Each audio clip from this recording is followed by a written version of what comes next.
seni esi facility ye ma Ghana for ne timemfo no enya emu nchirimu enimu enimde se yenya but yen ya yewo TVXYZ any Power FM yama Ghana for ati ase se asem emba ema yen ka ne yen ka ne china yen jansi ho me kan kosi sen covid ensema eba ye ya ye ka se ye ma nkrofo electricity ye ma omo water ye ma nkrofo aduane sika pudu a aban enya ye every covid mu okekanye nyina abo ma over 21 billion ene sa sika no ewe yes ye de bi ekoye budget surplus and say de bi ko bo budget ewe fa finance ministry for ADB sanso and information ministry for so ADB memeka so mudie esan say we to make us with 151 million 8 our staff omo eko ejuma during the COVID era na other individuals no mo so no so eden na ye kan form ho Ghana ama Ghana nsem yen TVXYZ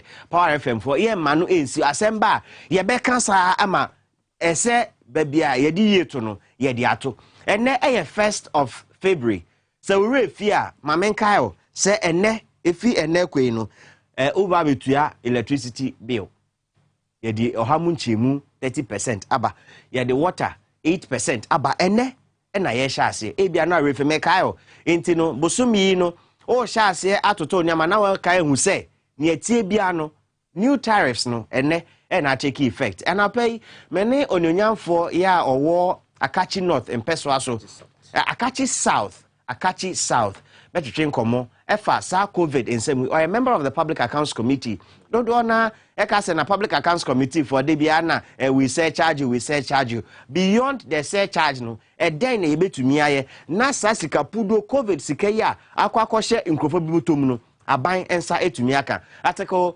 87.7 of the constitution 187 ho sans na 88.3 and none pay ne bedi mu nkomo na ya hwedwuma attorney general ebetumi aye aboa oman Ghana na sikasem ya ekoso ya aye poto no yetumi aso ano special prosecutor anope ebedi ne ho nkomo because covid sika na akwakoshe nkrofo botom no ye njai ema no ense sa akwa Honorable Bernard Ahiafo member of parliament Emma Akachi South constituencies tagbi ewezo yo Ogbendi ndi afoma oli novio oto delenyira mieli miamio fo ewezo ene makofi egba me afoma enya kwe magbe shagbe over of yakoma no gugudo egba modo vogbe honorable ta how are you I'm doing well. You are well? Yes. How can you be well in this state of COVID and then in the state of COVID funds and you are fine? Well, I'm well in the sense that by God's grace, today I am not sick. Okay. So I'm most grateful to God. So you as a member of parliament, you are there to help your people channel their grievances as well as make laws on their behalf. When you saw the COVID expenses, how was the feeling? Well, let me use the opportunity to say a very good morning to your cherished viewers and listeners, not forgetting the people of Akachi South constituency, and also use the opportunity to state that I am not a member of the Public Accounts Committee. I am the ranking member for Constitutional, Legal and Parliamentary Affairs Committee of Parliament. I'm also a member of the Education Committee and the Standing Orders Committee of Parliament. And I'm a friend to the subsidiary Legislation Committee of Parliament. In fact, if you look into the Auditor General's report regarding the COVID-19 expenditure, you will come to a realization that danger beget us as a country. Because out of about 21.8 billion, yes, it's only about 11.8 that was spent on COVID activities. And even when you go into the expenditure of this 11.8 billion that was spent on COVID-19 activities, it calls for worry. It calls for worry. But before then, we want the viewers and the listeners to know the source of this 21.8 billion. So if you permit me, I'll read it to the viewers. Okay. Now, Government of Ghana Contingency Fund that is 1,203,715,085 Ghana cedis, 77 pesos. Now, World Bank group of funds towards health intervention, GARISEC is $65 million, and converted at that time gave us 353,774,000 Ghana cedis. Now, fast track COVID-19 facility is $35 million US dollars, and in Ghana cedis is 204,502,418 cedis, 45 Ghana pesos. Now, fast track COVID-19 additional facility, $130 million, and converted is about 603,472,520 cedis, 89 Ghana pesos. Now, fast track COVID-19 again addition, that is USD 200 million, and converted at the exchange rate at that time is 816,934,254 cedis, 68 Ghana pesos. Now, IMF, that is 1 billion, converted at that time is 5,566,000, is $1 billion. Converted at that time is 5,566,676,161 cedis, 54 Ghana pesos. From African Development Bank is 398,745,781 cedis, 93 pesos. European Union, 517,617,581 cedis, 78 Ghana pesos. Then Bank of Ghana, COVID-19 bonds, yes, is 10 billion. 10 billion. 10 billion. Other GOG is 2,126,951,380 Ghana cedis, 19 pesos, giving us a total COVID money of 21,844,189,185 cedis, 24 Ghana pesos. But the Auditor General is telling us in the report that out of this amount of money, 11.8 billion was spent on COVID activities. Okay. Where is the rest of the COVID money? Where's the rest of the COVID money? Mamenka say, Honorable Bernard Ahiafo, on Tichi, intina, ama say, anopeno, yako brunika semu aye poto kakra. Na nyoke nyinane se, o share, sika Ghana enya ye from COVID, no, oke kanyi nyinabo ma, 21 billion. 844,189,185 cedis, 24 pesos. And no any sika yenya. Nenumuno just about 11 million per ena yesu na nyaka nyinano skano ashe. When you hear this, that the Auditor General is coming out with this report, the Auditor General has the power to surcharge. Beyond the surcharge, do you think that it is just okay every year come and give us report of what has happened? Well, a lot would have to happen.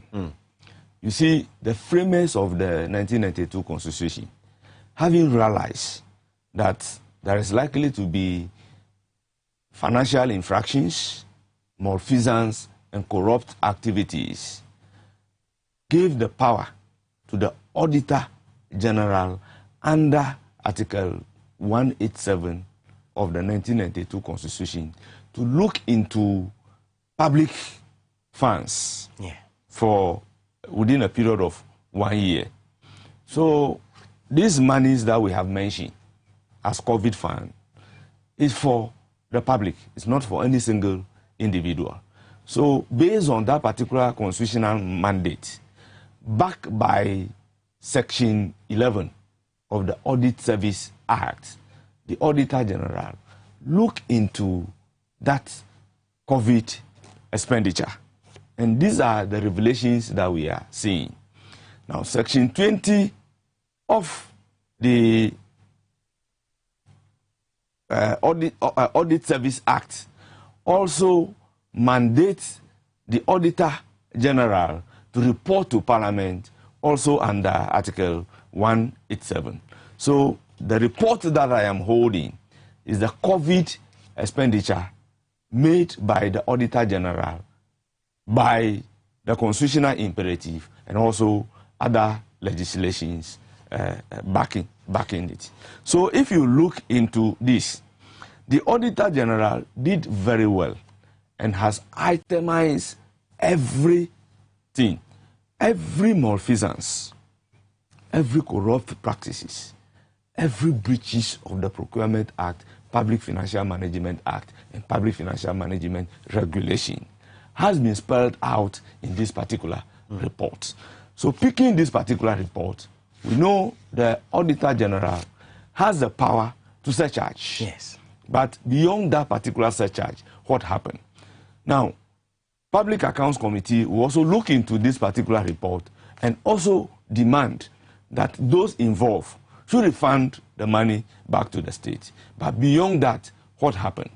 I think prosecution must come in. Exactly. That is why the Constitution again gives the power to the Attorney General under Article 88.3 of the 1992 Constitution to be responsible for all civil and criminal action. So if it is the recovery of the money, which is a civil action for recovery of the money through a civil action to the state, then it is on the shoulder of the Attorney General.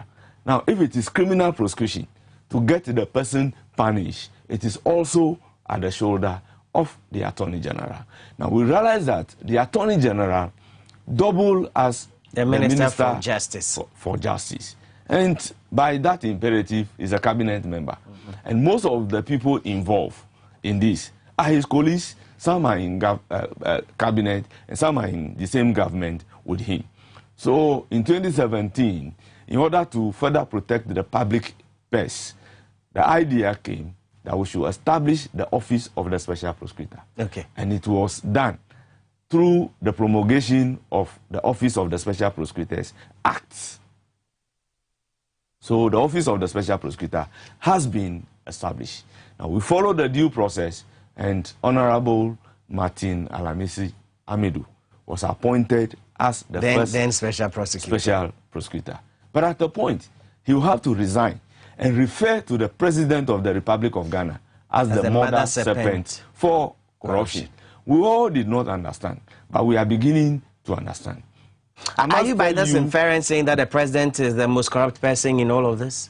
But he has been described by Martin Alamisi Amidu, so a person that he has appointed as a special prosecutor who is responsible for corruption and corruption-related offenses, and has described the president as the mother serpent for corruption. So who am I to say that a person described by the special prosecutor he himself has appointed as a mother serpent for corruption is really not a mother serpent for corruption? So Bernard Ahiafo can be quoted everywhere saying that the president of Ghana is corrupt. That's what I want to. Well, I am also quoting the former special prosecutor, Martin Amidu, who described the president publicly as a mother serpent for corruption.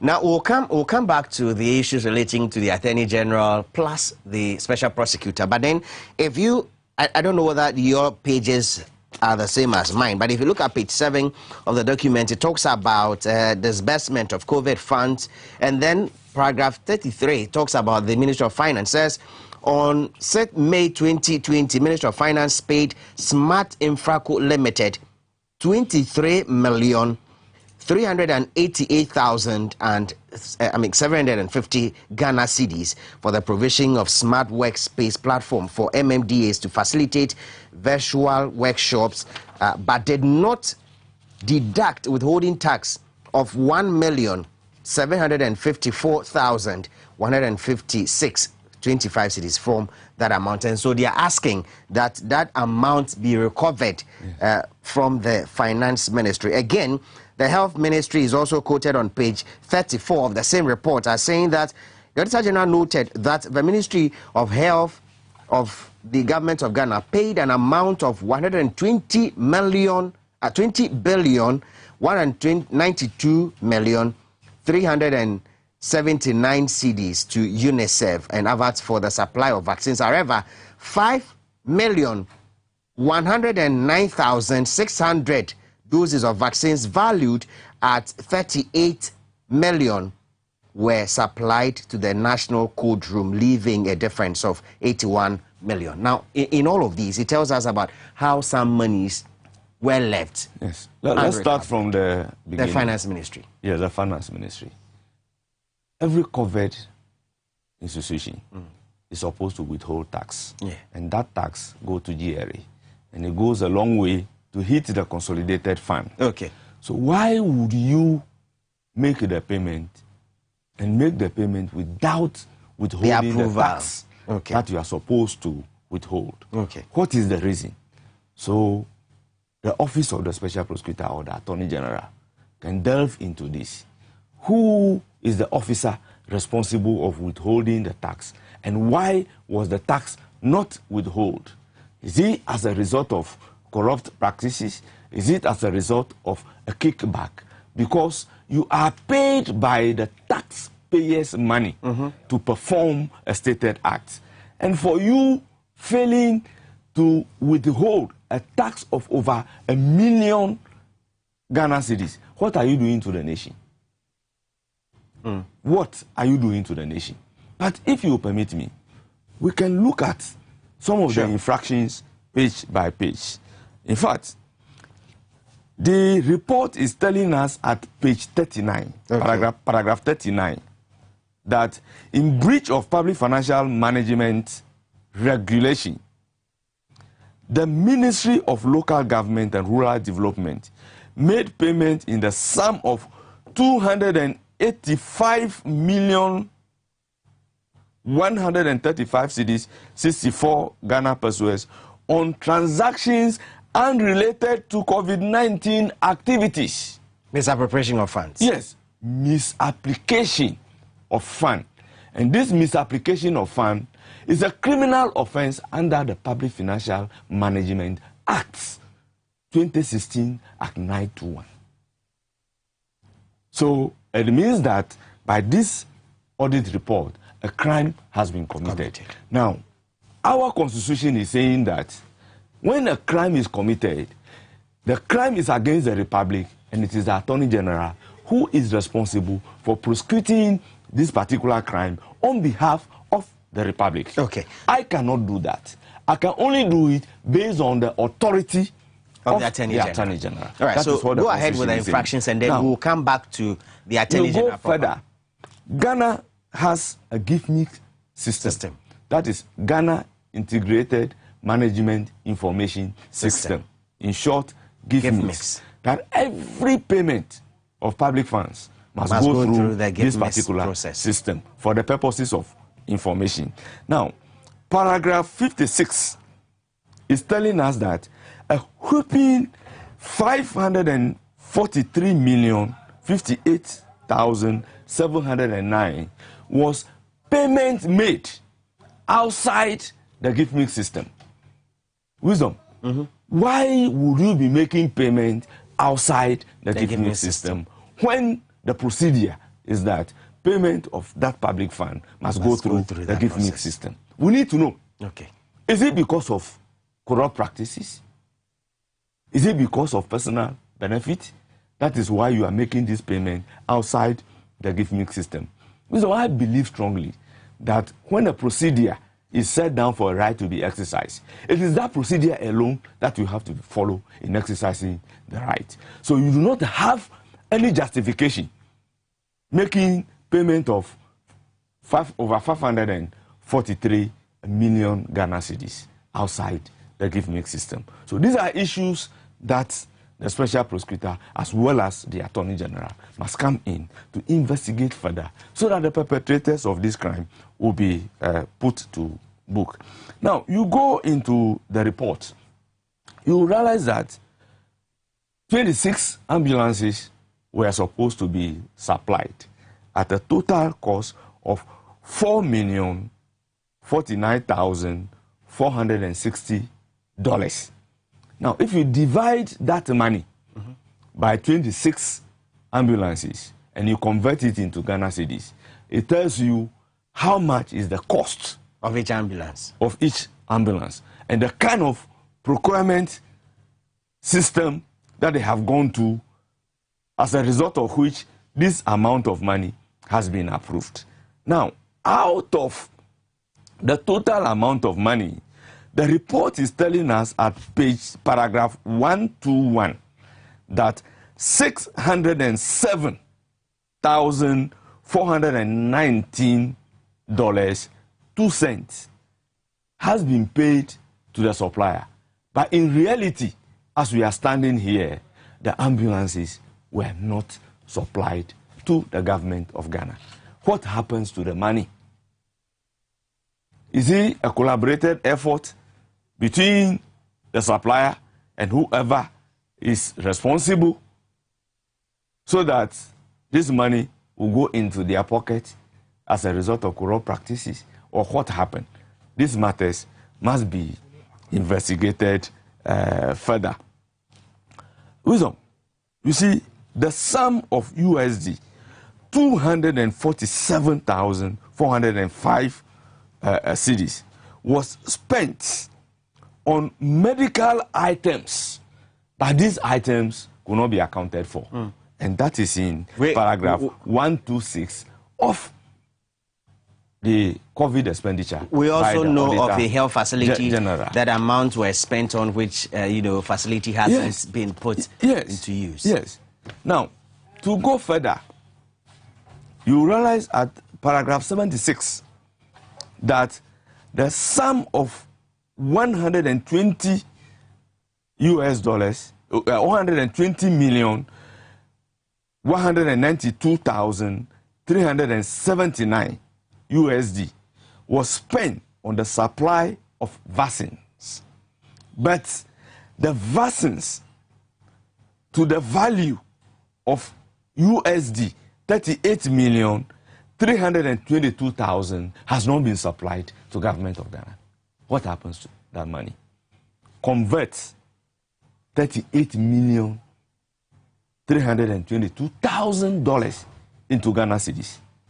And then you can come to a realization what that money can do to the economy. And the report says that is resulting in an amount of $81,870,379 That's actually in dollars. So $81,870,379.80. And that's the amount that's missing. It's gone missing. That is the amount that is gone missing. So who is supposed to look for this missing money? Okay. And why? What happened?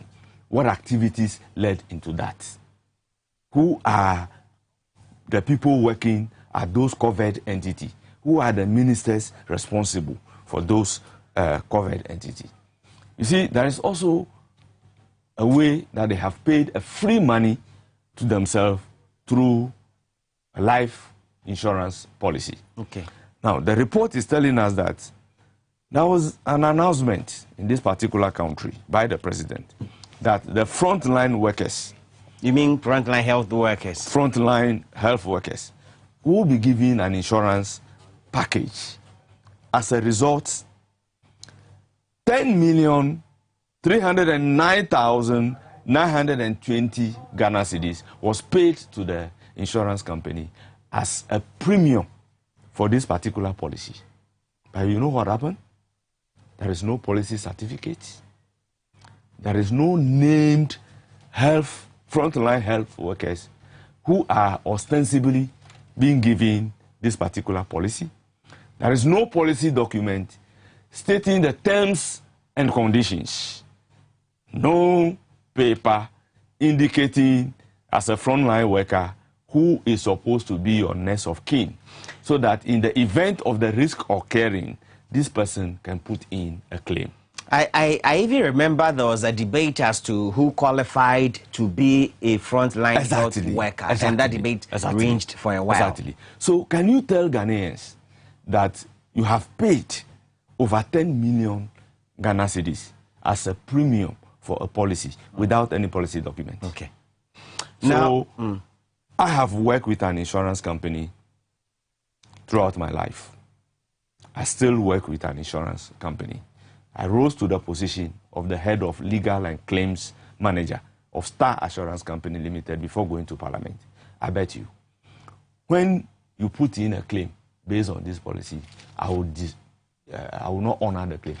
So there's a frivolous, yes. Making. What is the basis of you making the claim?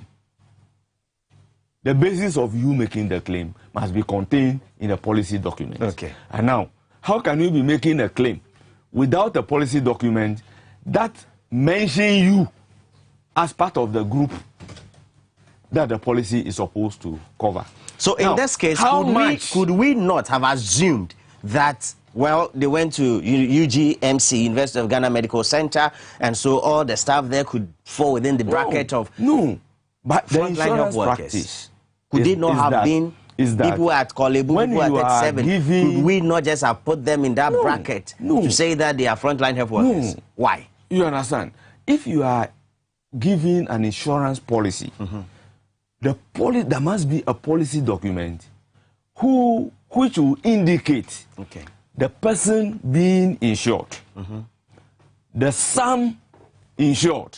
For instance, in the event, assuming the two of us are frontline health workers, and one of us died and is supposed to be covered by the policy, how much is the sum insured supposed to be payable to me? It must be contained in the policy. Am I mentioned in the policy as the beneficiary of that particular policy? So if there is no policy document, what will be the basis of my next of kin making a claim? You cannot make any claim. So in Ghana, frontline health workers suffered COVID-19 in the course of their employment. But have you heard a single person being paid compensation under this policy? Because there is no policy document. Such a person has not been mentioned anywhere. So this, in effect, is a free money to the insurance company. And we know those who have interest in the insurance company. Who are they? And those who will take this particular money as dividends. So who are these groups? These are matters that we have to investigate. You don't have details of that. You see, if you go further, I'm asking, you don't have details of these insurance companies? For a stated reason, I will not disclose it. Since we are talking about the Auditor General's report on COVID-19 expenditure, but the Auditor General didn't mention. He knows, he didn't mention it. All right. So you see, you go further. There is a single source procurement without PPA's approval in the sum of 9,280,300. You understand? You see, Ghana, since 2000, we have the Public Procurement Act, which set out the procedures that you have to follow in doing public procurement. What will be the reason for you doing a public procurement without the approval of the Public Procurement Authority, an entity established by law to be responsible for that? Why are you doing it at the blind side of the Public Procurement Authority? What is the reason? Is it the contract sum? Is the contract sum inflated? Why wouldn't you want it to go through the procedure? These are matters that, again, must be investigated. You see, we were told under that contrary to that very Public Procurement Act, variations were made to contracts, and then the contract sum was increased by over 4 million Ghana cedis without the knowledge and approval of the Public Procurement Authority. So if I am a minister responsible for the covered entity, and there is a contract which has gone through the system and the contract has been awarded, if there is going to be a variation to that particular contract as a result of a stated reason, then I'll have to follow the procedure in getting the variation done. Why will you vary a public contract to the tune of over 4 million Ghana cedis without an approval? So all these monies we have help me understand this. So there's the tender review committee, yes, and then the PPA. Yes. How do we jostle between the two in terms of procurement for this COVID facility? It is part of the procurement procedures that you go for tender. Why do you go for a tender? They want to take the bid from various bidders, you understand, and give the contract to the highest bidder, taking into consideration whether that particular bidder has the ability and the equipment to be able to supply or to be able to deliver the contract. These are procedures that we'll have to follow. And when all those procedures are followed, and then the Public Procurement Authority is of the view that this person has met the requirement to be given the contract, then they will give the approval. But by law, you cannot do this without the public procurement approval from the Public Procurement Authority. If you do that, you are committing a criminal offense under the law for which you have to be punished. Okay. Very well. Now, if you look at the document as stated, the Auditor General's report, recommendations being made and all of that, there are no time bounds to it. There's no time that the money should be recovered between a state of, say, 3 months, 1 year, 2 weeks. Is that a cause of worry to you? Yes, it's a cause of worry to me. Not necessarily because he didn't give a deadline. You see, audit report will make recommendation. Okay. Public Accounts Committee's report will give recommendation. But based on their report and the recommendation, other statutory bodies must take it up. One is the Attorney General's Department, who is mandated by the constitutional imperative in Article 88.3 to prosecute all civil and criminal matters. Another statutory body is the Office of the Special Prosecutor, that has the automatic jurisdiction to investigate into all these matters. So, audit report and public account report, to a large extent, is an information to these statutory bodies that this is what is happening, so that you take it up from there. Remember, the Auditor General cannot on his own go to court to have all these people involved in this infraction prosecuted. The people involved in these corrupt practices, the Auditor General cannot go to court and say, I am doing prosecution on behalf of the Republic. The Attorney General must do that. The Special Prosecutor must do that. Okay. The report comes to Parliament. Public Accounts Committee will go into it and also make recommendation. Their recommendation or their report will be debated on the floor of Parliament. But Parliament cannot go to court that I am prosecuting these people on behalf of the Republic. Okay. That is a constitutional mandate. So what is the Attorney General? What is the seeming disinterest in this case by the Attorney General? Well, because we know the Attorney General has the power to say, well, I'm not continuing this case, nolly prosecute. Attorney General has that. So why is it that these are cases of gross mismanagement of public funds, yet the Attorney General over time seem not to be interested in some of these things, and all we hear is surcharge, and that in 2015 Attorney General recovered this amount, in 2016 this amount was recovered. Beyond that, why is the Attorney General not interested? You see, that is why there are a lot of speculation into the activities. Some may be thinking that, this is a clear issue of a crime being committed. Of course. Why is the Attorney General and the Minister of Justice not responsible, not prosecuting these matters? Is it a collaborative effort? Is he a beneficiary of it? Because that is what you are supposed to do by law. That is your constitutional mandate and you've been given the position. Why are you doing it?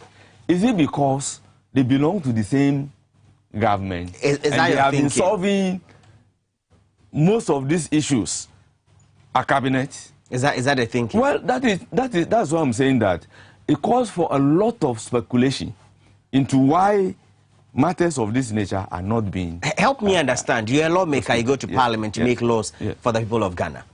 Is there anything that you can do in this regard as lawmakers? Well, you see, we have separation of powers. Yes. We have the executive, the judiciary, and then the legislature. We are talking about the legislature. That is the Parliament of the Republic of Ghana. Yes. So Parliament of the Republic of Ghana came out with the Public Procurement Act, which is a law to govern this particular nation, dealing with all our procurement issues. And the law states that if you violate, this is the punishment for you. Parliament has done its job. Now, Parliament again came out with the Public Financial Management Act, which set out the procedure in managing public funds, violation of which constitute a criminal offense, specifically under Section 96 of the Public Financial Management Act. So if a crime is committed, what can Parliament do? Now, Parliament again passed the Public Financial Management Regulation, which also set out the procedure and prescribed punishment for violation of that particular law. Now, the Constitution states in Article 125 that justice emanates from the people of Ghana, and it is administered on their behalf by the judiciary. Are you getting the point? Yes, I get you. So the judiciary is an arm of government before which these alleged criminals are supposed to be placed. And they will go into the merit of the matter, administer justice, because that is what they are supposed to do by their mandate to all manner of people. So that if they find you guilty of a crime being committed, then they will punish you in accordance with the law made by Parliament. Now, Parliament has made the law. The law has been violated, and the Constitution has given you the mandate that prosecute that violation of the law. But you are not prosecuting the violation of the law. What do we expect Parliament in the circumstances to do? Is it that you, Parliament, are not interested in your own affairs? Because if you are serious as Parliament, you've passed the law to be able to work for the people. The laws are not being used the way they are supposed to be working. And you sit back and you watch and you don't seem to have a problem as Parliament. By our governance system, we have separation of powers, checks and balances. Because if I remember my political theory, Edmond Montesquieu said every man invested with power is liable to abuse it. Therefore, there must be checks and balances. So, as Parliament, we serve as a check on the executives. And whatever laws that Parliament makes, we don't interpret our own law. We don't make a determination. In as much as you don't interpret your own laws, you don't make your own determinations. Article 88, 3 of the 1992 Constitution says that the Attorney General shall be responsible for the initial and conduct of all prosecutions of criminal offences. Why are you not invoking this clause of the 1992 the Constitution? Attorney General is part of the executives. And the executive power is vested in the President of the Republic of Ghana. That is what the Constitution says. I'm not saying it. So if the executive power is vested in the President, between the executives and the Parliament, who is supposed to be making sure that the Attorney General does what he's supposed to do? Remember, the President may have forgotten, and so it's your duty as Parliament to remind him that, hey, Mr. President, you are supposed to invoke this article of the Constitution, and you are not doing it. We are here speaking about the infractions. You understand? Ghana, from the reports on the COVID expenditure, all media stations have been discussing this. And the report has now become a public document.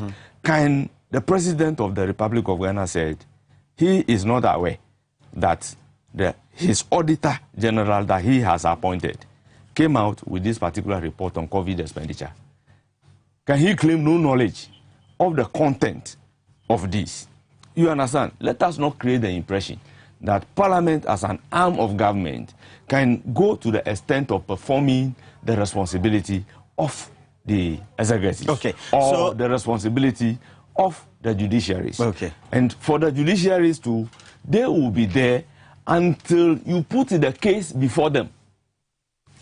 The Chief Justice cannot say, oh, I have chance on this audit report, and by the audit report, this person has committed a crime, for which reason I'm going to sit on it. No. Somebody responsible must put the case before the judge. And the judge will be clothed with the jurisdiction to determine whether sit here and there has been a violation or not. If you sit here and you threaten to kill me, somebody can come and arrest me and prosecute me. They will arrest but when it has to do with the public funds, nobody sees the question. It. Nobody they will arrest sees it. you.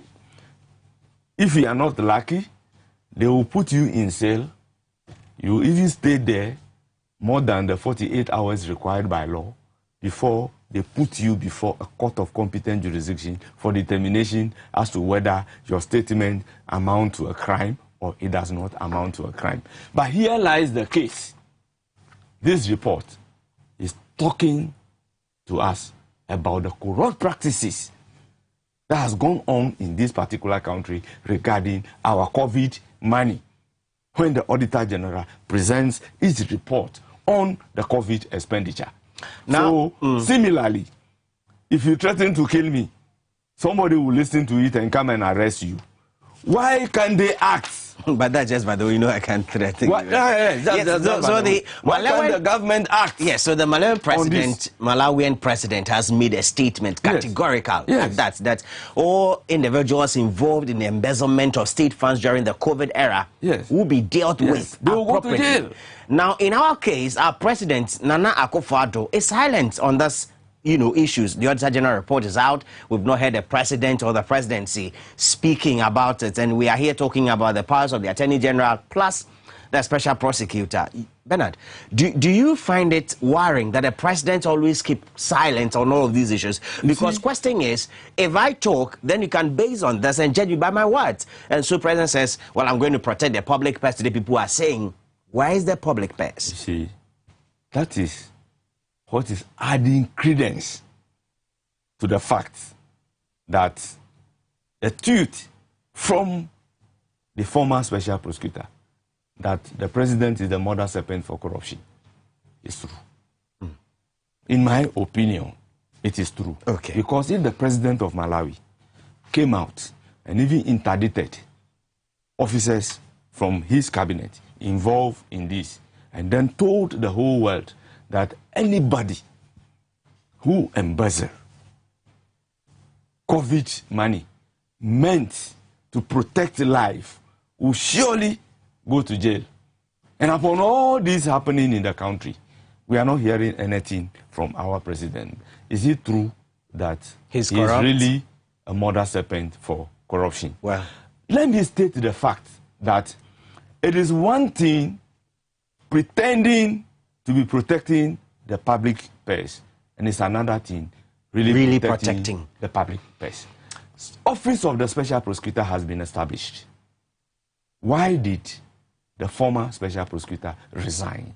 Maybe it's as a result of some frustrations that he was made to go through, because he is to appear to be checking corruption and corruption-related offenses, but in reality, not to check it. And he is also not the type that can pretend to be checking corruption.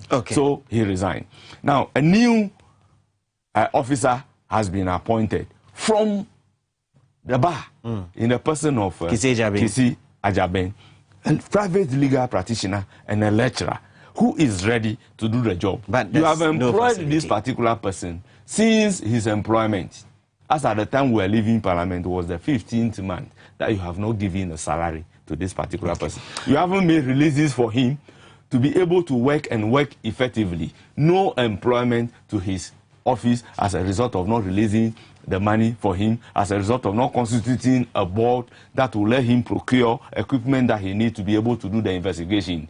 Are you really checking corruption, or you are appearing to be checking corruption? Bernard Ahiafo is Member of Parliament for Akachi South. 0204-155-8880204. 155-944. Obey to me and fresh. Oh, question maybe sir. Bernard Ahiafo obey to me. Hello, Pacho Wini. Hello. Yes, we didn't be a free. Pacho, our radio set. TV sets. No, now be our questions. Okay. My name is Dwaboase. Okay. One of the victims of COVID-19 were the people taking care of some of the COVID patients. Along have got affected, and then all the benefit they claim that they are going to pay us up to now, none of us have received 1 cedi. The most annoying thing is, in line of duty, many of us got affected. We have to procure our own drugs to treat ourselves. For us, we are talking to them. Some of us are still living with complications that we are still struggling to treat. And here lies the case that I will put all the blames on the parliamentarians, because they are the people who are the ministers. Okay. Oh, this is my friend. Oh, this person, when I have an issue, the person comes. Let's pass them. You pass the person, and then the person cannot perform. You know that the person cannot perform. You pass based on what your conviction. Thank you very much. Your point well noted. You can also call us 0204-155-8880204-155-944. Hello. Hello. Patch up my into you. Okay. And the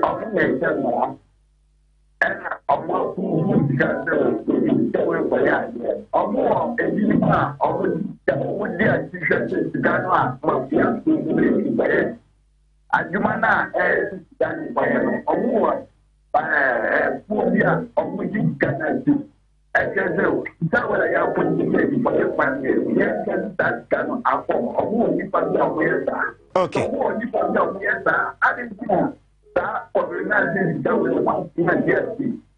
All right. Medase. Also, obey to me and Fred. Now, Ode Wajen Chiraba. Pacho Whining. Okay, we missed that. So the first caller says that you as a member of parliament and all your colleagues should be blamed because it was you who approved Finance Minister Keno Forieta, and we are seeing this. That's the first caller. So you take the blame. The second person says that, do you have a monitoring system? Whereas if Parliament approves, say, a budget for Cocoa Board, a budget for Finance Ministry, a budget for roads, do you have a monitoring system to ensure that the budget or the funds approved do exactly what is supposed to be done? So that's the second caller. Hold on, let me pick this call and then you answer them. Yeah, Pacho, Udino Yakasa free. Please, good morning, sir. Yes, good morning. Yeah, please, Yusuf calling from Upper West. Okay, Yusuf Maintio, let's hear you. Yeah. Please, in relation with this Auditor General report, it's like the truth has been come out, but leaders fail to act upon it. Okay. Which is very, very, very bad. But see, I don't know. There's so many allegations about corruption-related issues with this government as a party. Okay, so what's the question here? Yeah, the question is, under institution, or is there any way we can invoke powers so that some of these things will act urgently? Okay. All right, noted. Thank you. I'll pick my last caller and then Bernard Ahiafo would wrap it up. Oh. Yes, hello, Dino Yakasa free. Hello, within the contract. Okay.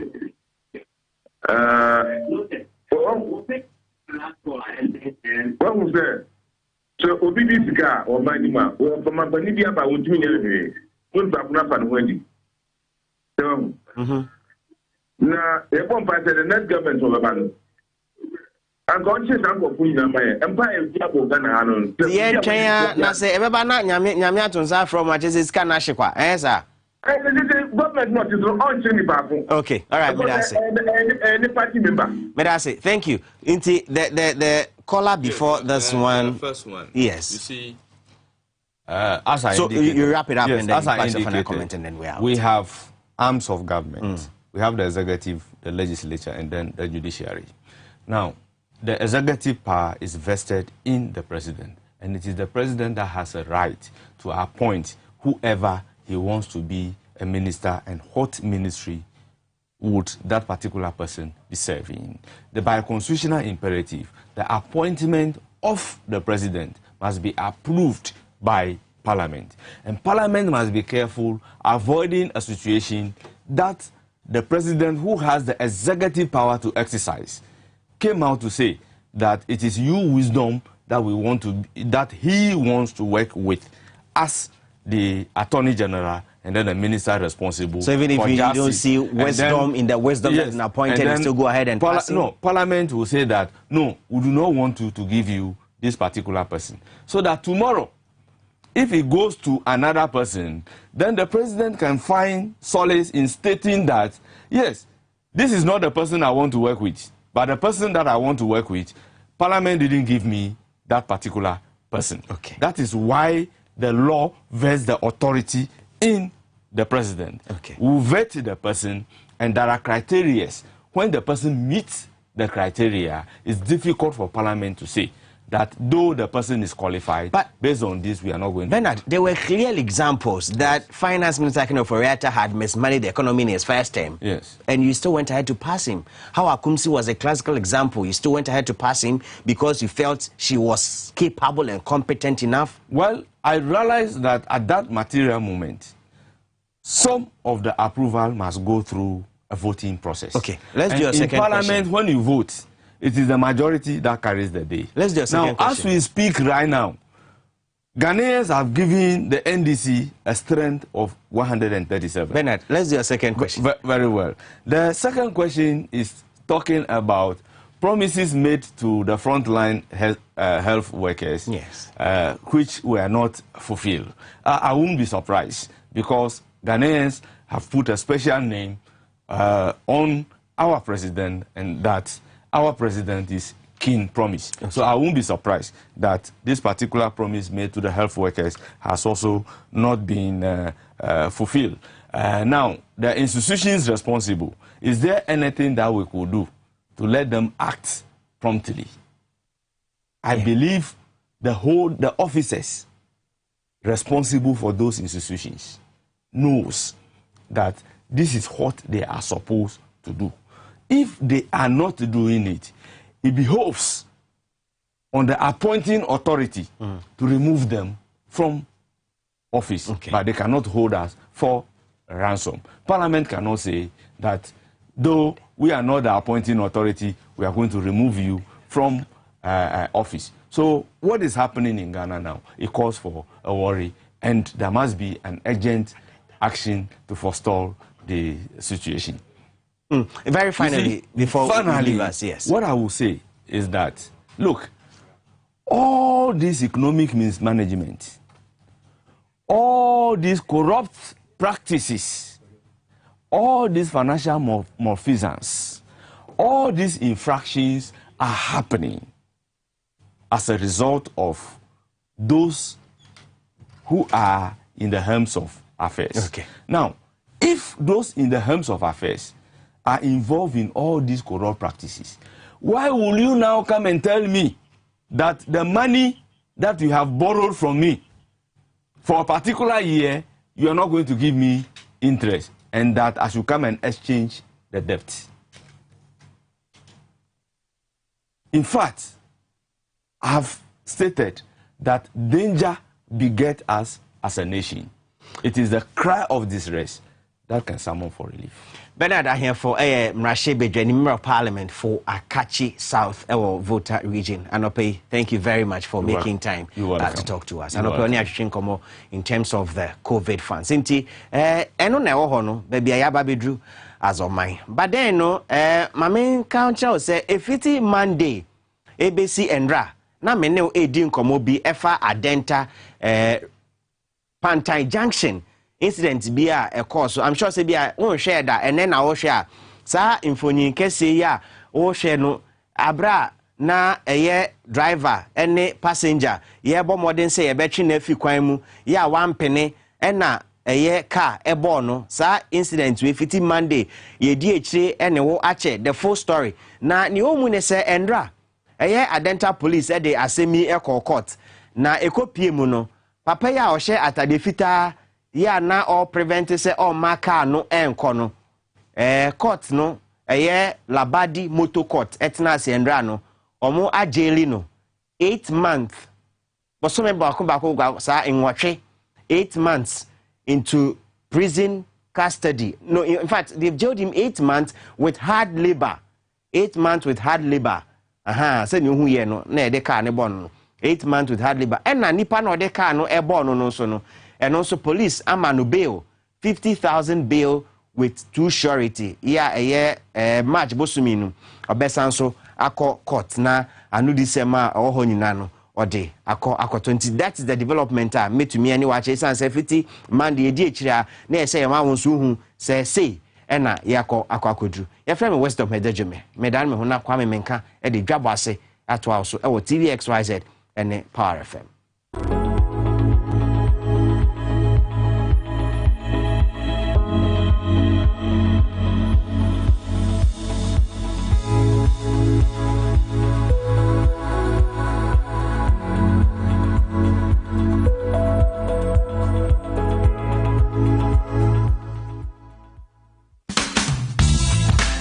The serene environment fits into the goal of the school, which is simply to provide excellent educational foundation for your ward's development before they commence primary education. At first glance, clearly you will see why the school is called Hebron Hills International School, as the building stands tall overlooking town.